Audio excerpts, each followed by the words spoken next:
After 15 years sitting in the HR and coaching chair, I thought I'd seen it all. I've seen the crying in the supply closet moments, the resignation by Slack messages dramas, and the legendary boardroom standoffs. But it wasn't until I started coaching that I realized a startling irony. We spend millions on leadership development, yet we almost completely ignore relationship development. We teach people how to build a world class PowerPoint, but we don't teach them how to have difficult conversations without their heart rate hitting 120. We hire for skills, but we almost always fire for fit, which, if being honest, is just a polite HR word for a broken relationship. I remember an exit interview early in my career. A top performer, the kind that stays late, hits every KPI, and never complains, was leaving.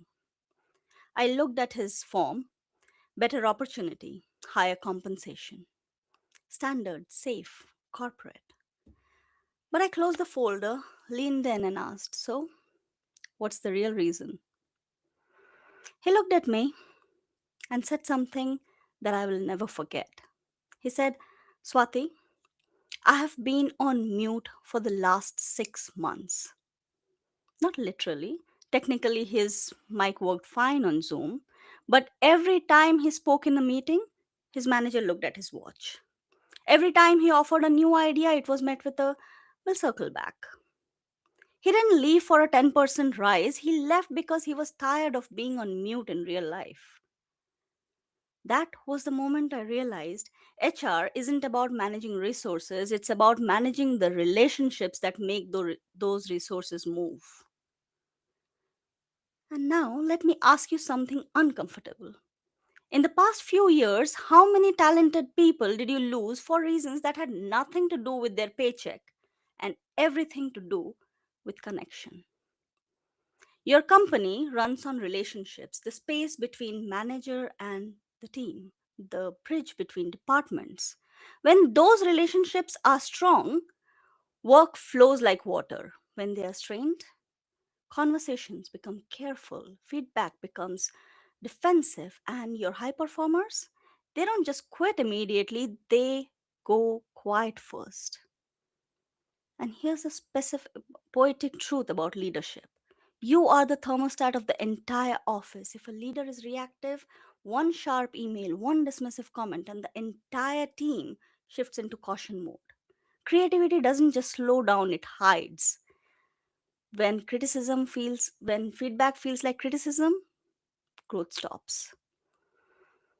This isn't about a personality type, it's about a skill we call relational maturity. And when I work with leadership teams, we don't just talk about feelings, we use a structured roadmap of 5 practical shifts. 1. Spot the pattern. We identify exactly where the wires are getting crossed in your communication. 2. Emotional regulation. We train leaders to stay grounded under pressure because calm is just as contagious as panic. 3. Conflict framework. We build a manual for disagreement so a clash of ideas doesn't turn into a 3-month HR investigation. 4. Psychological safety. We create a culture where I disagree is seen as a contribution and not a career risk. And 5. The art of repair. We teach teams how to fix things when they break because they will break. When companies get these 5 right, the energy shifts. If people are afraid, they will comply. They will do exactly what the job description says to stay off your radar. But if people feel safe and respected, they contribute. They bring the ideas you didn't even know you were missing. Compliance keeps the machine running, but contribution moves the company forward.